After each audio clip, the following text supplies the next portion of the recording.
हम लोग क्लास 10 के मैथ के स्टडी कर रहे हैं, जिसमें हम लोग द्विघात समीकरण का चैप्टर अभी पढ़ रहे हैं, जिसमें हम लोग पढ़ चुके हैं दो मेथड द्विघात समीकरण को सॉल्व करने का। जिसमें पहला मेथड पढ़े थे गुणनखंड विधि से द्विघात समीकरण का सॉल्यूशन, और दूसरा मेथड में पढ़े थे कि पूर्ण वर्ग विधि से। ठीक है, उसके बाद एक द्विघात सूत्र भी हम लोग सीखे, मतलब द्विघात फार्मूला सीखे, जिसके वजह से हम लोग कोई भी द्विघात समीकरण को डायरेक्ट फार्मूला लगा के हम लोग सॉल्व कर सकते हैं एक्स का मान। वैसे ही हम लोग अभी द्विघात का फार्मूला पर ही कुछ एग्जाम्पल कर रहे थे, जिसमें हम लोग 11 नंबर एग्जाम्पल तक किए थे, और आज हम लोग एग्जाम्पल नंबर 12 करेंगे। ठीक है, जो पेज नंबर 93 में है। तो 12 एग्जाम्पल नंबर 12 क्या है, पहले तो इसको द्विघात समीकरण में हम लोग को चेंज करना होगा, इसलिए द्विघात समीकरण डायरेक्ट दिया नहीं है, लैंग्वेज बेस्ड प्रॉब्लम है। तो पहले हम लोग को पढ़ना है, उसके बाद उसको हम लोग द्विघात समीकरण में चेंज करेंगे। तो सबसे पहले क्वेश्चन पढ़ लेते हैं। तो क्वेश्चन में क्या दिया हुआ है, आप लोग सभी के पास एनसीईआरटी बुक होना चाहिए क्लास 10 का। ठीक है, तो क्वेश्चन में दिया हुआ है कि ऐसे आयताकार पार्क को बनाना है, एक आयताकार आयत का आकृति हम लोग पता है, वैसा ही एक पार्क बनाना है। ठीक है, जिसकी चौड़ाई उसकी लंबाई से क्या हो 3 कम हो, जिसका चौड़ाई क्या हो लंबाई से 3 कम हो। इसका क्षेत्रफल जो होना चाहिए उस पर एक क्या हो रहा है कि आयत पर क्या हो रहा है कि आयत समद्विबाहु त्रिभुज का पार्क जिसका आधार आयताकार पार्क की चौड़ाई पर, जिसका आधार है, जो ये एक क्या हो रहा है समद्विबाहु त्रिभुज बनाया जा रहा है कहाँ पे, तो जो आयत का आधार है, उसके जो आयत का भले समबाहु त्रिभुज का जो आधार है वो कहाँ पे है, तो जो आयत का चौड़ाई है उस पर है। ठीक है, और ये क्या होना चाहिए कि 12, इसका ऊंचाई जो होगा, जो समद्विबाहु त्रिभुज है उसका ऊंचाई कितना है 12 सेंटीमीटर, जो तो क्षेत्रफल जो समद्विबाहु त्रिभुज का होगा उसके 4 वर्ग मीटर से अधिक होगा। ठीक है, तो इस आयताकार पार्क का क्षेत्रफल ज्ञात कीजिए। तो सबसे पहला हम लोग का काम क्या करना होगा कि पहले तो डायग्राम बनाएंगे, डायग्राम बनाकर पहले समझेंगे। ठीक है, सबसे पहले क्वेश्चन को थोड़ा समझते हैं कि क्वेश्चन बोल क्या रहा है। सबसे पहले बोला है कि एक क्या करना है, आयत बनाना है। ठीक है, मान लो कि ऐसा आयत बना दिए। ठीक है, अब ये हो गया, मान लो कि इधर हो गया लंबाई, तो यहाँ पे ये हो गया इधर लंबाई,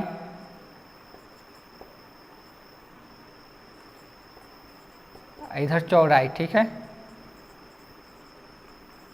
अब बोला क्या है, जो ये आयत है इसके चौड़ाई पे एक समद्विबाहु त्रिभुज बनाना है। एक समद्विबाहु त्रिभुज का जो आधार होगा, समद्विबाहु त्रिभुज किसको बोलते हैं, जिसका दो भुजा बराबर, उसको हम लोग क्या बोलते हैं समद्विबाहु त्रिभुज बोलते हैं।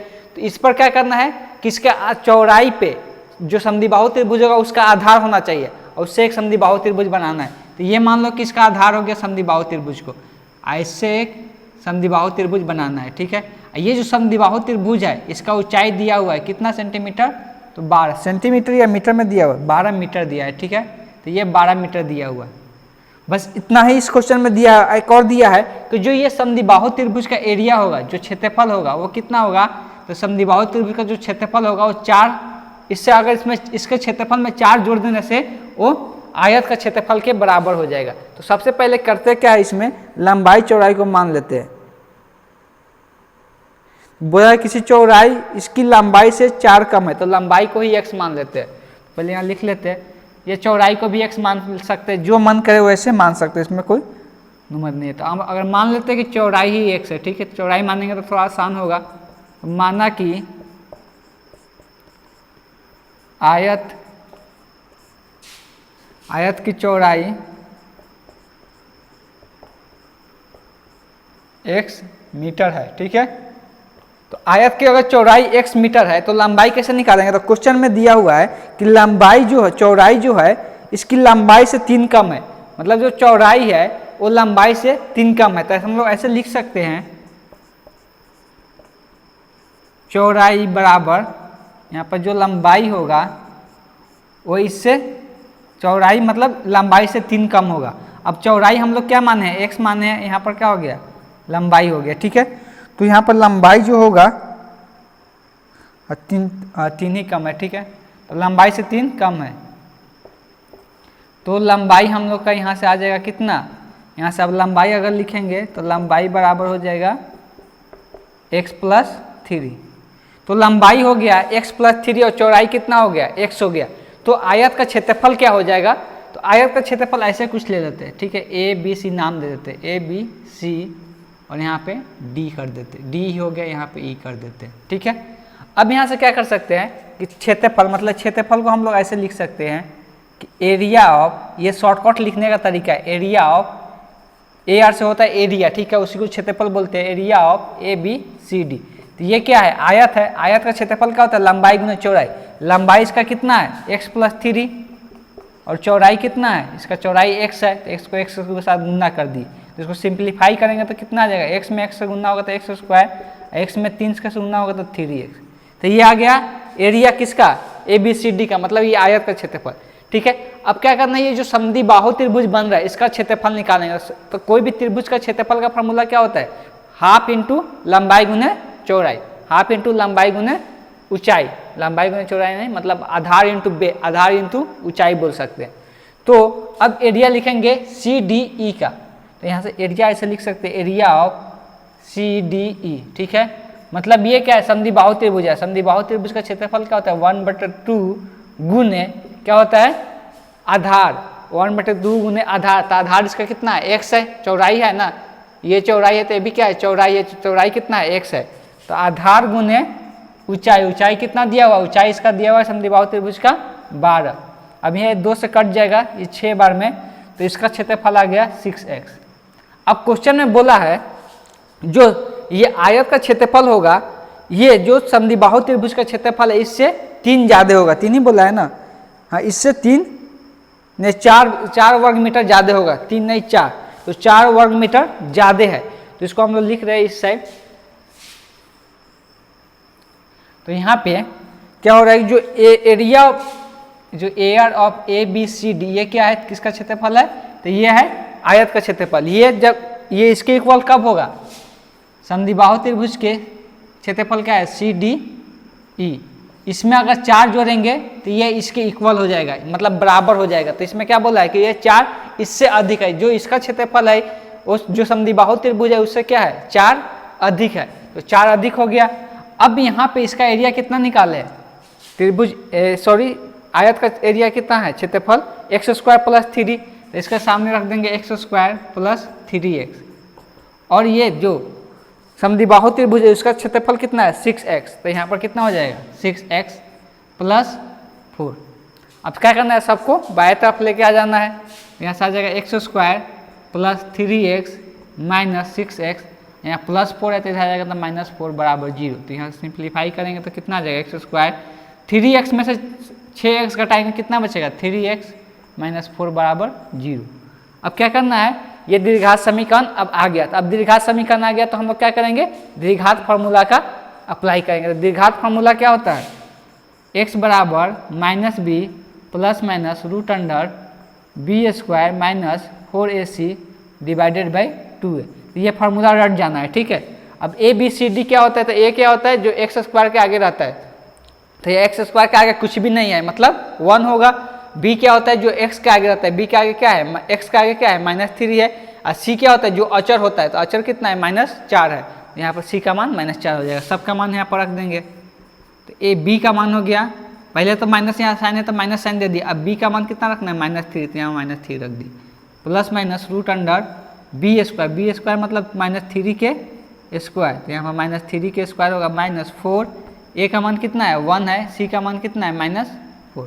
तो ये माइनस का साथ में हमेशा रखना है, जब भी माइनस साइन रहेगा तो माइनस साइन छोड़ना नहीं है, ठीक है, माइनस साइन लेना है।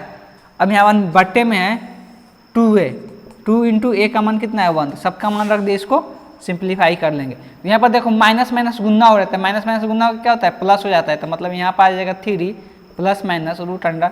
अब -3 का स्क्वायर कितना होगा, कभी भी निगेटिव नंबर का स्क्वायर करते हैं तो क्या होता है पॉजिटिव हो जाता है, तो -3 का स्क्वायर कितना हो जाएगा 9। यहाँ पर देखो यहाँ पर माइनस यहाँ पर माइनस है, तो माइनस माइनस गुना हो रहा है, तो यहाँ पर क्या हो जाएगा प्लस, और 4 में 4 से गुना होगा तो 4 चौका 16 / 2। तो यहाँ से आ जाएगा x बराबर 3 ± √। 16 + 9 कितना होता है 25, तो 25/2। अब 25 का रूट कितना होता है, तो 25 का रूट 5 होता है, तो यहाँ से लिख सकते हैं 3 ± 5/2। अब यहाँ से दो समीकरण बनेगा, एक 3 + 5 होगा, एक 3 - 5 होगा। यहाँ पर दोनों साइन है ना प्लस माइनस, इसीलिए यहाँ से क्या आ जाएगा x बराबर तो 3 + 5/2 और यहाँ दूसरा समीकरण आ जाएगा x बराबर 3 - 5/2। ठीक है, अब यहाँ पर 3 + 5 कितना होगा 8, 8 को 2 से भाग देंगे तो कितना आएगा 4। तो यहाँ से x का मान क्या आ जाएगा x बराबर 4 और दूसरा यहाँ से x का मान आ जाएगा, जब यहाँ पर 3 में से 5 घटाएंगे तो 3 में से 5 घटाने पर कितना आएगा -3 में से 5 घटाए तो -2, अब -2 को 2 से भाग देंगे तो कितना आएगा -1। तो x का मान यहाँ से कितना आ रहा है -1। लेकिन हम लोग x क्या माने चौड़ाई माने, चौड़ाई क्या होता है लेंथ होता है, लंबाई होता है। तो कभी भी लंबाई जो होता है लेंथ होता है, लंबाई कभी भी निगेटिव नहीं रहना चाहिए, ठीक है, धनात्मक नहीं होना चाहिए। हमेशा लेंथ क्या होता है पॉजिटिव में बताते हैं, 4 मीटर 5 मीटर ऐसे कहते हैं ना, थोड़ी ना कहते हैं -2 मीटर -3 मीटर, माइनस में कहते हैं नहीं कहते। इसलिए x का मान -1 पॉसिबल नहीं होगा, तो ये हो गया कैंसल आउट। तो x का मान मिला कर चौड़ाई कितना हो गया 4 हो गया, तो इसका ऊंचाई कितना हो जाएगा लंबाई कितना हो जाएगा, चौड़ाई अगर 4 हो गया तो लंबाई बराबर हो जाएगा, लंबाई क्या लिखे हैं हम लोग x + 3, तो x का मान कितना है 4, तो 4 + 3 तो बराबर कितना हो जाएगा 7 मीटर हो गया। तो लंबाई हो गया 7 मीटर और चौड़ाई हो गया 4 मीटर। ठीक है, यहाँ पर मीटर में लिख लेंगे कि 4 मीटर है। तो यहाँ से ये सॉल्यूशन आ गया। अगर आपको कहीं पर दिक्कत होगा तो इसको आप फिर से पूछ सकते हैं कमेंट बॉक्स में लिख के। ठीक है, so thank you, pause the video to note it down.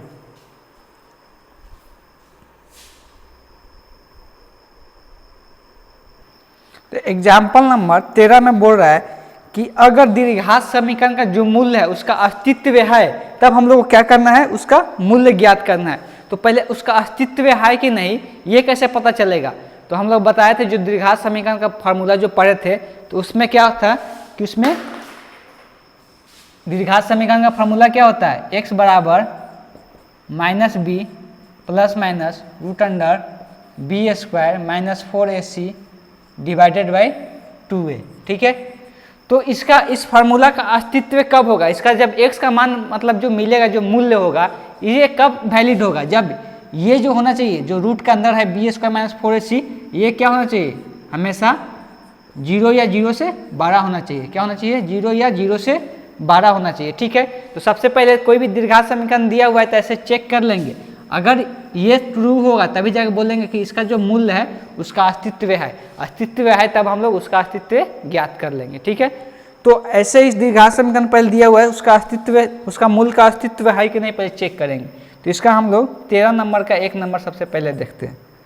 13 number का 1 नंबर में दिया हुआ है 3x² - 5x + 2 बराबर 0। ठीक है, तो सबसे पहले क्या करना है कि b² - 4ac का मान चेक करना है। तो सबसे पहले क्या करेंगे, पहले तो a b c का मान लिख लेते हैं। a का मान क्या होगा जो x² के आगे है 3, b का मान क्या होगा जो x के आगे क्या है -5, c का मान क्या होगा जो अचर होगा मतलब कांस्टेंट, तो कांस्टेंट मान कितना है 2 है। तो यहाँ a b c का मान हो गया। अब इसके बाद पहले चेक क्या करना है कि b² - 4ac का मान क्या होना चाहिए ग्रेटर देन 0 होना चाहिए। तो b² - 4ac का मान पहले निकाल लेते हैं। तो b का स्क्वायर करना, तो b का मान कितना है 5, तब -5 का स्क्वायर -4 इंटू a का मान कितना है 3 इंटू c का मान कितना है 2। तो यहाँ से आ जाएगा 5 का स्क्वायर कितना होता है 25 -4 × 12 12 गुना के 24। तो यहाँ से क्या आ रहा है 1 आ रहा है। 1 क्या होता है हमेशा 0 से बड़ा होता है, तो 1 क्या होता है हमेशा 0 से बड़ा होता है। तो अब 0 से बड़ा आ रहा है मतलब क्या होगा इसका जो मूल्य होगा उसका अस्तित्व होगा। तो यहाँ से b² - 4ac का मान 1 आया है, तो जब ये फार्मूला यूज करेंगे तो डायरेक्ट यहाँ पर b² - 4ac का मान क्या रख देंगे 1, फिर से उसको कैलकुलेट करने की जरूरत नहीं है। ठीक है, मतलब उसको फिर से हल करने की जरूरत नहीं है। तो फार्मूला क्या है x बराबर -b ± √b² - 4ac। अगर यहाँ पर अस्तित्व नहीं होगा तो डायरेक्ट हम लिख देंगे कि उसका अस्तित्व इसका मूल्य का अस्तित्व मतलब इस द्विघात समीकरण का मूल्य का अस्तित्व नहीं है, डायरेक्ट वही आंसर हो जाएगा। लेकिन अस्तित्व है तो निकालना पड़ेगा उसका मूल्य। ठीक है, तो यहाँ से आ जाएगा b का मान कितना है -5, तो माइनस यहाँ से हो गया -5 प्लस माइनस रूट अंडर यहाँ b² - 4ac का मान ऑलरेडी यहाँ निकाल चुके हैं कितना है 1 है। फिर इसको फिर से सिंप्लीफिकेशन करने की जरूरत नहीं, फिर से सॉल्व करने की जरूरत नहीं है, डायरेक्ट यहाँ पे 1 रख देंगे डिवाइडेड बाई 2 इंटू ए का मान कितना है, तो ए का मान 3 है तो यहाँ पर 3 रख दिए। अब इसको सॉल्व कर लेते तो कितना आएगा यहाँ से, तो x बराबर आ जाएगा, यहाँ माइनस माइनस क्या हो जाएगा प्लस, प्लस माइनस रूट 1 का मान कितना होता है 1 होता है, तो यहाँ पर क्या हो जाएगा 1 डिवाइडेड बाय 3 दूना क्या होगा 6। ठीक है, अब यहाँ से दो मान आएगा x का, एक प्लस में एक यहाँ पर माइनस में, यहाँ से दो मान कौन कौन सा आएगा, चलिए इसको इधर सॉल्व कर लेते हैं। तो x बराबर हो जाएगा एक 5 प्लस 1/6 और दूसरा हो जाएगा या x बराबर 5 माइनस 1/6। यहाँ से आ जाएगा 5 प्लस 1 कितना होगा 6, या 6 में 6 से भाग देने पर कितना होता है 1, तो एक मान आ गया x का 1, एक मूल्य हो गया 1। दूसरा मूल्य यहाँ से आ जाएगा 5 में से एक घटाने पर कितना बचता है 4, तो 4/6, और 4/6 आएगा तो ये क्या होगा 2 से कटेगा 2 बार में, ये 3 बार में, तो x का मान कितना आ गया 2/3, तो दूसरा मूल्य क्या हो गया 2/3 और पहला एक हो गया 1, तो यहाँ से 2 मूल्य आ गया। अब इसका हम लोग 13 नंबर का सेकंड नंबर का सॉल्व करेंगे। ठीक है, first pause the video to note down this one.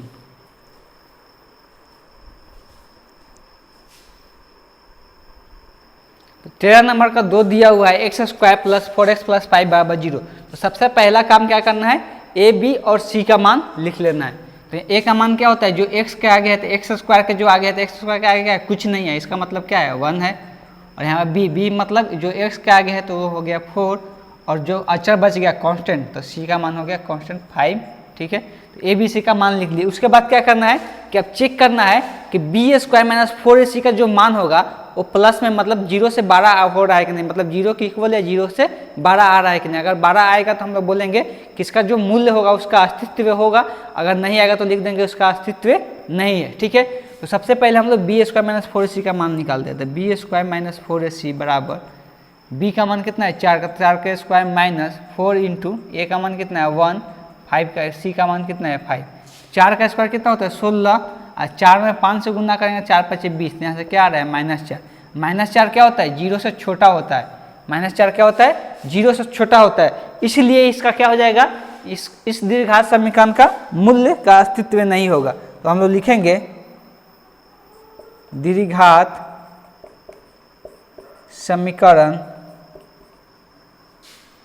के मूल्य का अस्तित्व नहीं है। ठीक है, अब समझ में आ गया इसका आंसर क्या हो गया, मतलब इसका जो मूल्य है उसका कोई अस्तित्व नहीं है। क्यों नहीं है, इसलिए b² - 4ac का मान क्या आ जा रहा है 0 से छोटा आ जा रहा है, और इसका मान कितना आना चाहिए 0 या 0 से 12 आना चाहिए। ठीक है, इसी वजह से इसका जो मूल्य है इसका कोई अस्तित्व नहीं है। मूल्य का मतलब क्या होता है, जो x का मान हम लोग निकालते हैं उसी को बोलते हैं मूल्य। ठीक है, इसका कोई अस्तित्व नहीं है। So pause the video to note it down.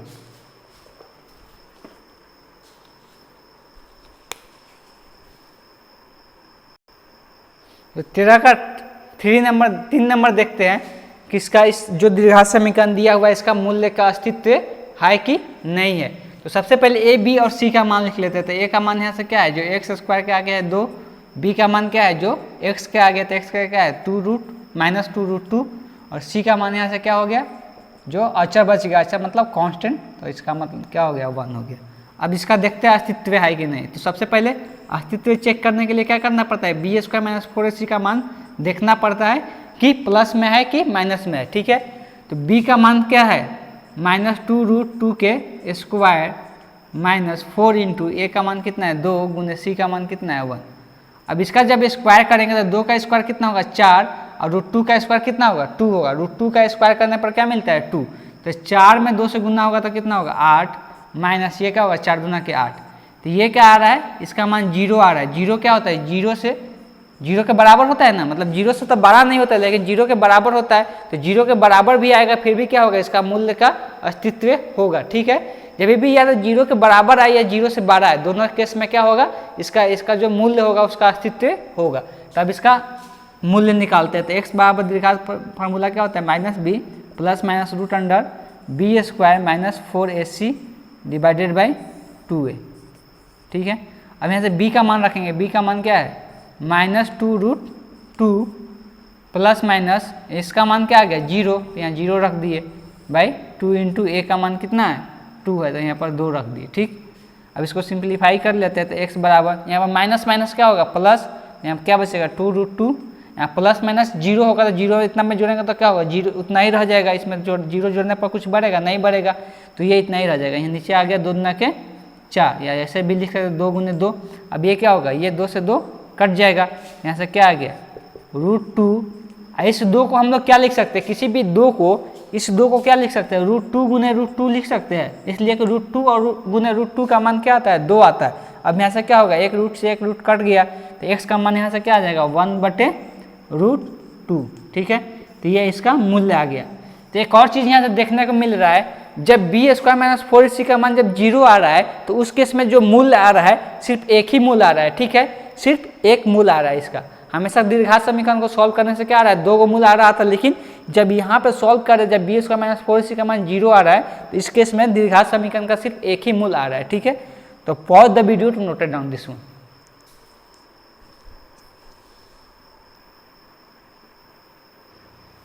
चौदह नंबर क्वेश्चन देखते हैं। तो 14 नंबर क्वेश्चन में भी 2 क्वेश्चन दिया हुआ है, ठीक है। 14 नंबर का एक नंबर है x + 1/x बराबर 3, जहाँ पे x नॉट इक्वल टू 0, ठीक है, मतलब x का मान 0 के इक्वल नहीं होना चाहिए। अब देखो ये कंडीशन देने का मतलब भी इसका भी देखो, बहुत लोग क्या करेगा, अगर बहुत सारा कोचिंग में भी पढ़ते होंगे लोग तो यहाँ पर इसका कंडीशन का कोई मतलब ही नहीं निकालते हैं लोग, ठीक है, कि ये दिया है तो दिया है कोई मतलब नहीं है, ठीक है। लेकिन इसका देने का भी अब यहाँ पर क्वेश्चन में कहीं पर यूज नहीं होगा, इसका कहीं पर यूज नहीं होगा क्वेश्चन मारने टाइम, लेकिन ये देने का मतलब क्या होता है, यहाँ पर देखो यहाँ पर 1/x लिखा हुआ है, जब भी अगर x का मान अगर 0 हो जाता है तो ये वाला जो पद है ये डिफाइंड ही नहीं होगा। मतलब 1/0 का मान आज तक डिफाइंड हुआ है नहीं, डिफाइंड हुआ है, मतलब इसका मान इसका अस्तित्व नहीं है, ठीक है, तो इसका अस्तित्व ही नहीं होता है। इसीलिए क्या कहता है पहले ही कंडीशन दे देता है x का मान 0 के इक्वल होगा ही नहीं, इसलिए कि अगर x का मान 0 हो जाता है तो फिर ये वाला पद डिफाइंड ही नहीं होगा, ठीक है, इसका कोई अस्तित्व ही नहीं रहेगा, इसीलिए पहले ही लिख देता है कि x का मान 0 के इक्वल नहीं होना चाहिए। अब इसको सॉल्व करते हैं, तो सॉल्व कैसे करेंगे, तो करते क्या है, एक तो तरीका है कि दोनों तरफ क्या करेंगे x से गुना कर दे, ये एक तरीका है। ये यहाँ पर क्या करेंगे एक एलसीएम ले लेते हैं, 1 और x का एलसीएम कितना होता है x, और एक में x से भाग देंगे तो x बार में आएगा, x में x से गुना होगा तो यहाँ पर x² हो जाएगा, प्लस x को x से भाग देंगे तो कितना आएगा 1, और 1 में 1 से गुना करेंगे तो यहाँ पर 1 हो जाएगा बराबर 3। अब करना क्या है, x इधर भाग में तो इधर जाएगा तो गुना में चला जाएगा, तो क्या हो जाएगा x² + 1 बराबर 3x। अब यहाँ से जो 3x है इधर तो इसको इधर लेके आएंगे, ठीक है, इधर प्लस में है तो इधर आ जाएगा तो -3x + 1 बराबर 0। तो यहाँ से आ गया दीर्घात समीकरण, ठीक है। अब दीर्घात समीकरण आ गया तो सबसे पहले क्या करना है, इसका चेक करना है कि इसका मूल्य जो है उसका अस्तित्व है कि नहीं। तो मूल्य का अस्तित्व है उसको चेक करने के लिए क्या करना पड़ता है, b² - 4ac का मान निकालना पड़ता है, b² - 4ac का मान। तो सबसे पहले तो यहाँ पर ये जानना होगा कि b और a, b और c का मान क्या है। तो सबसे पहले लिख देते हैं a और b और c का मान। तो a का मान क्या होता है, जो x² के आगे होता है, तो x² के आगे क्या है कुछ नहीं है, मतलब 1 है। और जो b का मान, b का मान क्या होगा, जो x के आगे तो x का क्या है -3 है, c का मान जो अचर होता है, अचर क्या है 1 है, ठीक है। अब करना क्या है कि a, b और c का मान हम लोग को पता चल गया था, उसके बाद क्या करना है, इसका मूल्य का अस्तित्व चेक करने के लिए b² - 4ac का मान निकालना पड़ेगा। b का मान क्या है -3 है, -3 के स्क्वायर -4 इंटू a का मान कितना है 1 इंटू c का मान 1। 3 का स्क्वायर कितना होता है, माइनस में है तो माइनस माइनस प्लस हो जाएगा, स्क्वायर करने पर 3 का स्क्वायर 9 हो गया, -4 में 1 से गुना करेंगे तो 4 ही हो जाएगा। तो 9 में से 5 4 घटेगा, कितना बचेगा 5। अब 5 क्या होता है 0 से बड़ा होता है, 5 क्या होता है 0 से बड़ा होता है, इसलिए इसका इस दीर्घात समीकरण का क्या होगा, इसका जो मूल्य होगा उसका अस्तित्व होगा। तो अब यहाँ से दीर्घात समीकरण का फॉर्मूला यूज करके इसका मान निकाल लेंगे। तो दीर्घात समीकरण का फॉर्मूला क्या होता है, x बराबर -b plus minus √b² - 4ac divided by 2a, सबका मान रख देते हैं, माइनस b का मान कितना है -3। अब यहाँ पर प्लस माइनस b² - 4ac का मान कितना निकाले हम 5 निकाले, डायरेक्ट यहाँ पर 5 रख दिए, डिवाइडेड बाई 2 इंटू a का मान कितना है 1 है, तो यहाँ पर 1 लग। अब इसको सिंप्लीफाई कर लेंगे तो यहाँ से आएगा x बराबर, यहाँ पर देखो यहाँ पर क्या है माइनस माइनस, तो माइनस माइनस गुना क्या होगा प्लस हो जाएगा, तो यहाँ पर क्या आ जाएगा +3, ठीक है, +3 लिखने की जरूरत नहीं है। और यहाँ पे क्या है प्लस माइनस √5, तो यहाँ पर लिखेंगे प्लस माइनस √5, नीचे में क्या है 2 × 1 मतलब यहाँ पर 2 हो जाएगा। अब यहाँ से 2 x का 2 मान मिलेगा, एक मिलेगा 3 + √5/2 और दूसरा यहाँ से आ जाएगा या x बराबर 3 - √5/2। ठीक है, यहाँ से 2 मूल्य मिल गया इस द्विघात समीकरण का। Now pause the video to note it down.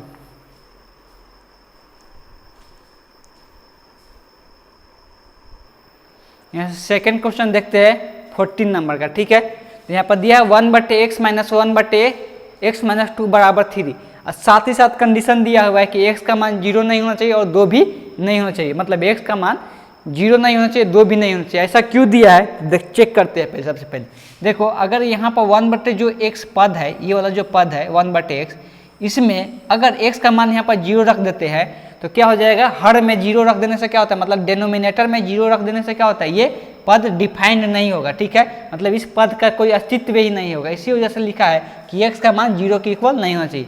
ये तो क्लियर हो गया। अब आते हैं कि x ≠ 2 क्यों लिखा है, मतलब 2 के बराबर भी नहीं होना चाहिए x का मान, तो इसका भी रीजन है।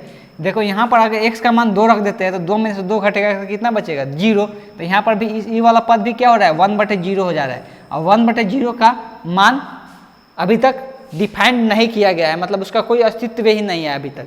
तो इसीलिए यहाँ पर x का मान 2 भी नहीं होना चाहिए। ठीक है, तो x का मान 2 भी नहीं होना चाहिए और 0 भी नहीं होना चाहिए। तो क्यों नहीं होना चाहिए समझ में आ गया। अब इसको सॉल्व करते हैं। तो इसको सॉल्व करने के लिए क्या करना है कि इसको सबसे पहले द्विघात समीकरण में बदलना रहता है। ठीक है, तो द्विघात समीकरण में बदलने के लिए क्या करना है कि ये दोनों का एलसीएम लेना है। ठीक है, तो x और x - 2 का एलसीएम कितना हो जाएगा, x × x - 2। ठीक है, अब x में इतना से भाग देंगे तो ये x वाला पार्ट कट जाएगा, बचेगा क्या, x - 2। तो यहाँ पर क्या आ जाएगा, x - 2 माइनस, अब x - 2 को इतना से भाग देंगे तो यहाँ पर x बचेगा, x में 1 से गुना होगा तो यहाँ पर x आ जाएगा बराबर 3। अब देखो ये नीचे वाला हर वाला पद है, ये क्या है, भाग में है, इधर क्या है, इधर जाएगा तो गुना में चला जाएगा और यहाँ से x - x क्या हो जाएगा, कैंसल आउट हो जाएगा, एक प्लस में एक माइनस में, तो क्या बचेगा -2 बराबर 3 में क्या होगा, इतना से गुना होगा जाएगा तो x × x - 2। इसको थोड़ा सिंप्लीफाई कर लेते हैं। अब यहाँ से क्या होगा, 3 × x गुने x होगा कितना होगा, x² होगा, मतलब 3x² और 3x में -2 के साथ गुना करेंगे तो पहले तो यहाँ माइनस आ जाएगा, 2 में 3 से गुना होगा तो 3 × 6, इसके साथ x है तो यहाँ पर x हो जाएगा। ठीक है, अब ये जो 2 है उसको इधर लेके चले जाते हैं तो थोड़ा सा क्या होगा, इसको ऐसे लिख सकते हैं 3x² - 6x, इधर है -2, इधर आ जाएगा तो +2। अब क्या है कि इधर जब 0 रखना ठीक नहीं है ना, 0 क्या करता है, दाहिने तरफ ले जाते हैं, इसको सबको इधर लाते हैं। तो क्या करना है कि 0 को उधर लिखना है, इसको इधर लिखना है, तो इसमें साइन में कोई भी अंतर नहीं पड़ेगा। साइन में अंतर कब पड़ता है, जब ये वाला सारा पद को उठाकर इधर लाते हैं। ठीक है, मतलब अगर 3x² है तो अगर इसको इधर ले जाते, इसको इधर ले जाते तो इसमें कोई अंतर नहीं पड़ेगा। इसको क्या कर रहे हैं, इस साइड लिख रहे हैं और इसको इस साइड लिखेंगे। ठीक है, तो इसमें कोई अंतर नहीं आएगा। तो यहाँ से आ जाएगा 3x² - 6x + 2, मतलब ये जो समीकरण दिया हुआ है 3x² - 6x + 2, ये जो बहुपद है इसको यहाँ पर लिख दिए, यहाँ पर बराबर है तो बराबर करके 0 कर दिए। अब ये क्या आ गया, यहाँ से द्विघात समीकरण आ गया। तो इस द्विघात समीकरण को क्या करना रहता है, अब फार्मूला से हम लोग सॉल्व करेंगे। सॉल्व करने के पहले हम लोग चेक करेंगे कि इसके इस द्विघात समीकरण जो दिया हुआ है इसका मूल्य जो है उसका अस्तित्व है कि नहीं। तो अस्तित्व होने के लिए क्या होना पड़ेगा, b² - 4ac का मान चेक करना पड़ेगा कितना आ रहा है। तो b का मान क्या होता है, जो x के आगे रहता है, तो x के आगे क्या है, -6, तो यहाँ पर -6 का स्क्वायर -4 × a का मान क्या होता है, जो x² के आगे रहता है, x² के आगे क्या है, 3 है, यहाँ पर 3 हो गया। और c का मान क्या होता है, जो कांस्टेंट अचर रहता है, तो अचर यहाँ पर क्या है, 2 है। इसको सॉल्व कर लेते हैं, कितना आ जाएगा, 6 का स्क्वायर कितना होता है, 36 माइनस यहाँ 4 × 12 12 के 24, तो 36 में से 24 घटाने पर कितना आता है, यहाँ पे 12 आएगा। ठीक है, तो 12 क्या होता है, 0 से 12 होता है, मतलब 0 से 12 है, तो 12 जब 0 से 12 तो क्या होगा, इसका मूल्य का अस्तित्व होगा, मतलब क्या होना चाहिए, ऋणात्मक नहीं होना चाहिए, मतलब निगेटिव नहीं आना चाहिए। ठीक है, तो इसे पॉजिटिव आया, 12 क्या है, 0 से 12 है, तो इसका जो मूल्य है इसका अस्तित्व होगा। अस्तित्व होगा तो हम लोग इसको द्विघात समीकरण से, द्विघात फार्मूला से इसको सॉल्व करेंगे। तो द्विघात फार्मूला क्या होता है, x बराबर -b + -√b² - 4ac divided by 2 है। ठीक है, अब यहाँ पर जो b का मान है, ठीक है, तो b का मान क्या होता है, तो b का मान यहाँ से -6 है, यहाँ पर b का मान -6 रख दिया। पहले तो माइनस है तो माइनस साइन दे दिया, अब -6 b का मान रखेंगे, ठीक है, प्लस माइनस b² - 4c का मान हम लोग निकाले हैं, कितना है 12 है, तो इसके रूट अंडर में 12 लिख दिए, फिर से इसको सॉल्व करने की जरूरत नहीं। बट 2 गुने a का मान कितना है, जो x² के आगे, तो x² के आगे क्या है 3 है, तो यहाँ पर a का मान 3 हो जाएगा। अब इसको सिंप्लीफाई करते हैं, तो यहाँ पर माइनस माइनस क्या होगा, माइनस माइनस गुना होगा प्लस हो जाएगा, तो यहाँ पर +6 आ जाएगा। अब 12 को हम लोग क्या लिख सकते हैं, इसको 2√2 लिख सकते हैं। कैसे, तो देखो होता क्या है, 12 को हम लोग क्या लिख सकते हैं, रूट ऐसे रफ पर समझा दे रहे हैं, क्या लिख सकते हैं, 12 को 4 गुने 2 लिख सकते हैं, सॉरी कुछ गलती कर रहे हैं, 4 गुने 3 लिख सकते हैं, यहाँ पर 2 नहीं होगा 3 होगा, 4 गुने 3 लिख सकते हैं। अब क्या होगा, 4 क्या होगा, 4 का रूट निकलेगा, 4 का रूट निकलेगा तो यहाँ 2 आएगा, सिर्फ रूट अंडर में क्या रहेगा 3 रहेगा, इसीलिए यहाँ पर क्या होगा 2√3 होगा, डिवाइडेड बाई 2 में 3 से गुना होगा तो क्या होगा 6 होगा, ठीक है। अब क्या कर सकते हैं कि इसमें ऊपर में दिख रहा है कि 2 कॉमन कर सकते हैं, 2 कॉमन कर लेने के बाद यहाँ पर क्या बचेगा 3 ± √3 डिवाइडेड बाई 6। अब यहाँ पर क्या होगा, 2 से कट जाएगा ये 3 बार में, तो कितना आ गया, x = 3 ± √3 बटे 3, ठीक है। तो यहाँ से 2 मान आएगा x का, एगो x बराबर आ जाएगा 3 + √3 बटे 3, दूसरा आ जाएगा या x = 3 - √3 बटे 3। यहाँ से इस द्विघात समीकरण का 2 मूल्य हो गया, एक आ गया x + √3 बटे 3, दूसरा x = 3 - √3 बटे 3। So pause the video to note it down.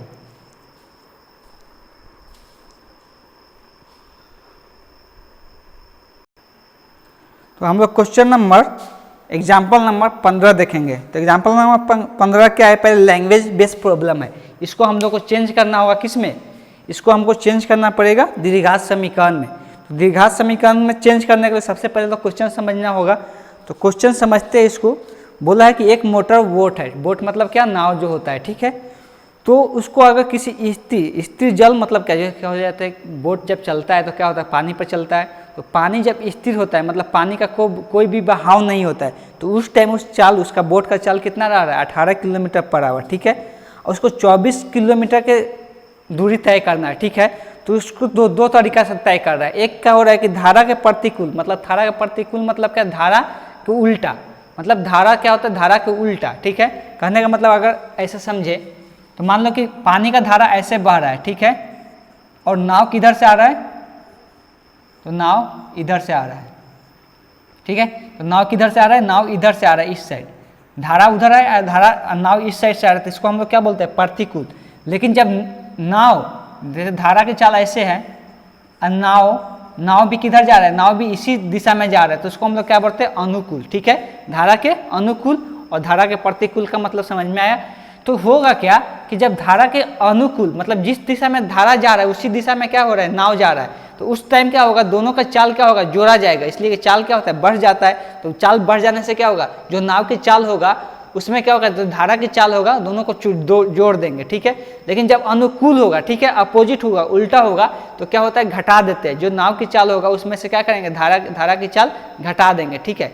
तो ये दोनों कंडीशन में क्या हो रहा है, 1 घंटा का अंतर पड़ रहा है, ठीक है, 1 घंटा का अंतर आ रहा है। अगर धारा के अनुकूल जा रहे हैं और फिर पहले धारा के प्रतिकूल जा रहा है, फिर धारा के अनुकूल जा रहा है, 24 किलोमीटर तय करने में क्या हो रहा है, 1 घंटा का अंतर आ रहा है, ठीक है। तो सबसे पहले दोनों का टाइम निकाल लेंगे, ठीक है। तो टाइम निकालने के लिए सबसे पहले धारा की चाल मानना होगा कि धारा की चाल है क्या। तो सबसे पहला काम करना है कि धारा की चाल मान लेना है। तो लिखेंगे माना कि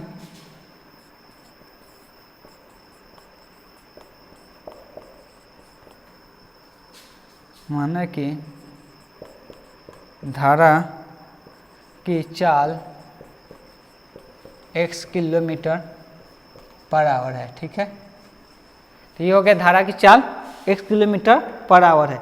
अब धारा की चाल हम लोग लिख लिए, तो अब इसका हम लोग क्या कर सकते हैं कि धारा के अनुकूल और धारा के प्रतिकूल टाइम निकालना है, ठीक है। तो सबसे पहले हम लोग लिखेंगे, मान लेते हैं पहले हम लोग धारा की अनुकूल, पहले प्रतिकूल ही निकालते हैं, ठीक है। तो लिख देते हैं धारा की प्रतिकूल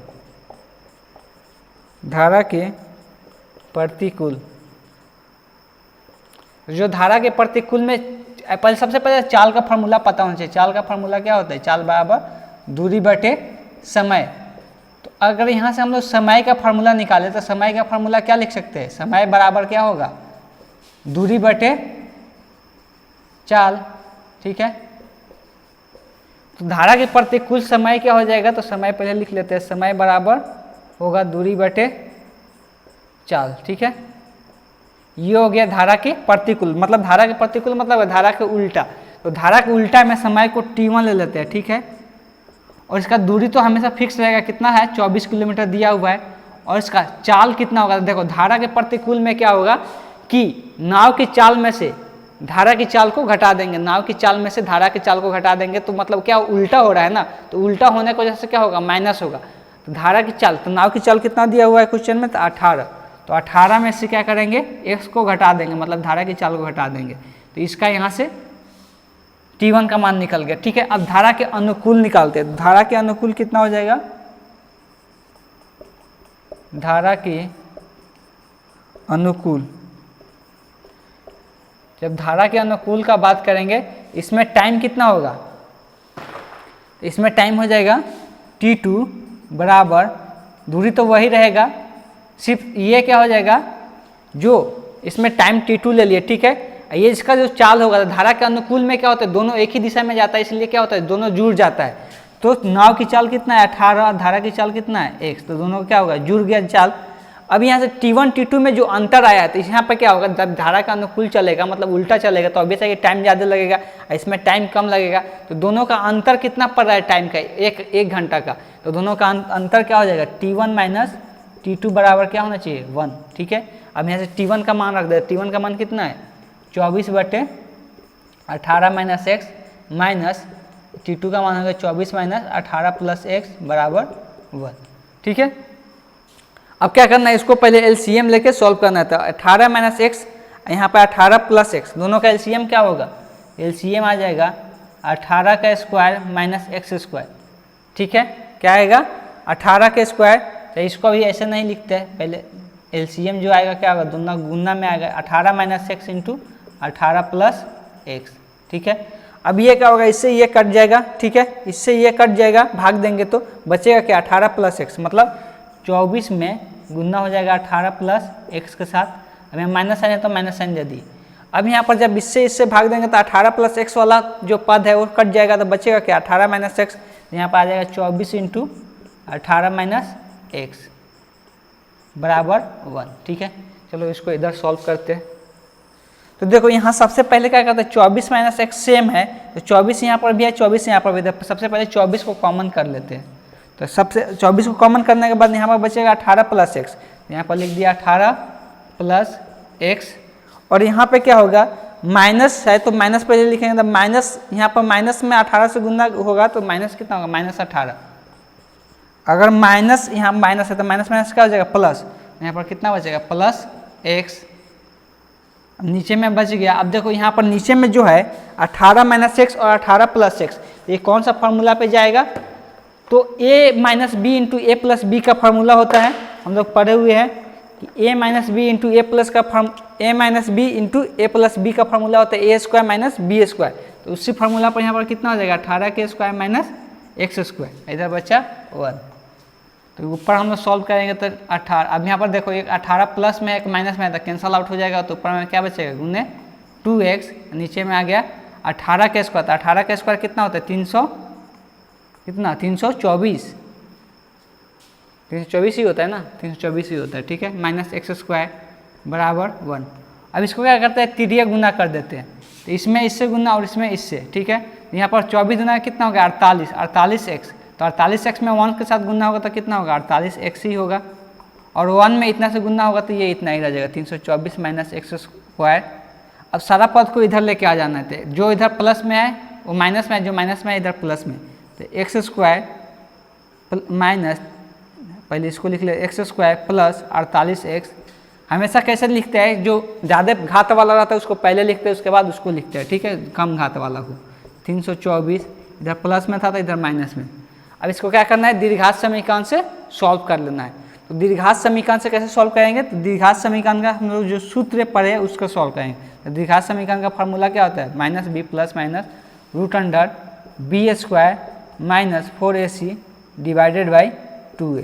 ठीक है, सबका मान पता है कि क्या क्या होता है। b का मान यहाँ से क्या होगा, जो x के आगे कितना है 48 है, तो b का मान कितना होगा माइनस 48 प्लस माइनस यहाँ क्या होगा 48 के स्क्वायर माइनस 4 इंटू ए का मान क्या है, जो एक्स स्क्वायर के आगे है, तो एक्स स्क्वायर के आगे कुछ नहीं है, मतलब क्या है 1 होगा, तो यहाँ पर 1 हो गया, इंटू सी का मान कितना है माइनस 324, तो यहाँ पर हो जाएगा माइनस 324 बटे 2 इंटू ए का मान कितना है, तो ए का मान है 1, तो यहाँ पर 1 हो गया। ठीक है, अब इसको सिंप्लीफाई करते हैं, तो यहाँ पर x बराबर हो जाएगा माइनस 48 प्लस माइनस, थोड़ा इसको शॉर्टकट में मारते हैं, तो यहाँ 48 का स्क्वायर, तो 48 का स्क्वायर कितना होगा, तो 48 गुने 48 कितना आ जाएगा 28 64 के 4 हाथ में 6 8 चौका 32 32 और 6 38। ठीक है, 32 और 6 38, 8 चौका 32 के 2 हाथ में 3 4 चौका 16 16 3 19, यहाँ से आ जाएगा 4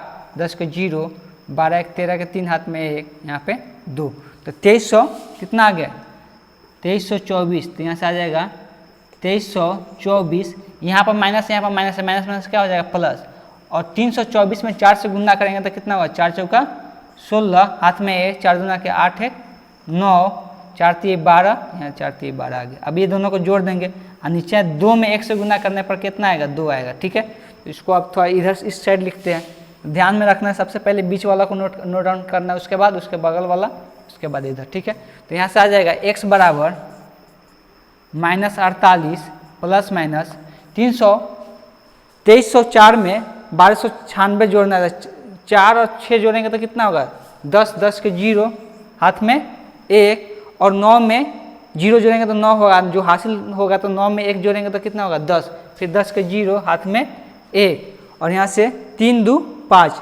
5 1 6, एक हासिल जोड़ेंगे ना 6 हो गया, और यहाँ से आएगा 2 1 3, तो यहाँ से 2 1 3 हो गया, तो 3600 आ गया बटे 2।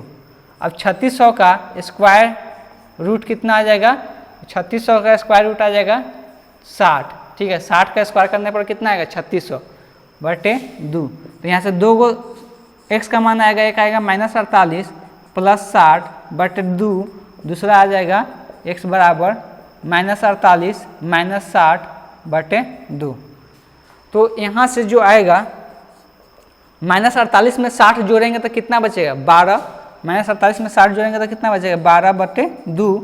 यहाँ जो आएगा x बराबर माइनस 48 प्लस माइनस 60, तो जोड़ने पर कितना आएगा, तो 8 यहाँ पे 10 108 माइनस 108 बटे 2, तो ये तो माइनस में आ गया, लेकिन x को हम लोग क्या माने थे, एक x माने थे, चाल माने थे, चाल कभी माइनस में आएगा, चाल कभी भी माइनस में नहीं आएगा, तो ये माइनस पॉसिबल नहीं होगा चाल। ठीक है, तो ये कैंसल आउट हो जाएगा, तो ये वैल्यू पॉसिबल नहीं होगा। यहाँ 6 में 12 में 2 से भाग देंगे तो कितना बचेगा 6, मतलब चाल कितना आ गया x किलोमीटर पर आवर, मतलब x बराबर 6 किलोमीटर पर आवर इसका चाल हो गया।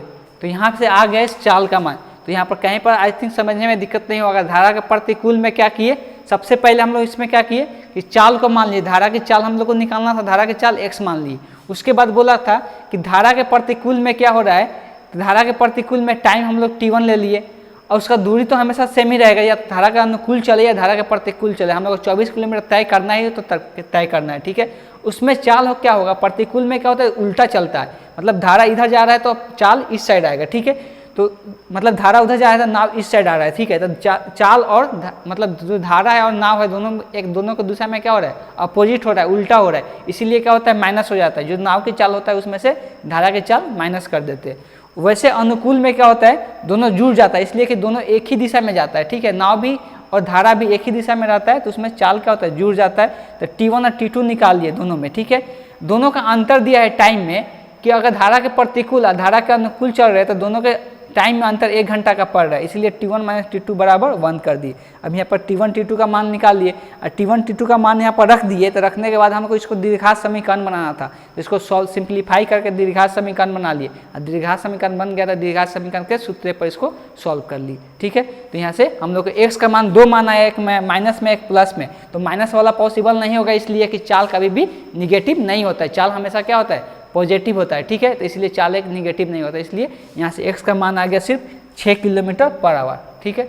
सो यहाँ पर आज के लिए इतना ही रहने देते। इसके बाद हम लोग एक्सरसाइज करेंगे जो कि 4.3 होगा। 4.3 एक्सरसाइज को बनाएंगे जो कि सारा द्विघात समीकरण के सूत्र पर होगा, ठीक है, या पूर्ण वर्ग स्क्वायर जो हम लोग पढ़े थे उसके उस पर आधारित होगा क्वेश्चन, ठीक है। तो ये दोनों पर आधारित हम लोग एक्सरसाइज 4.3 नेक्स्ट वीडियो में करेंगे, ठीक है। तब तक के लिए धन्यवाद, शुक्रिया। Pause the video to note it down.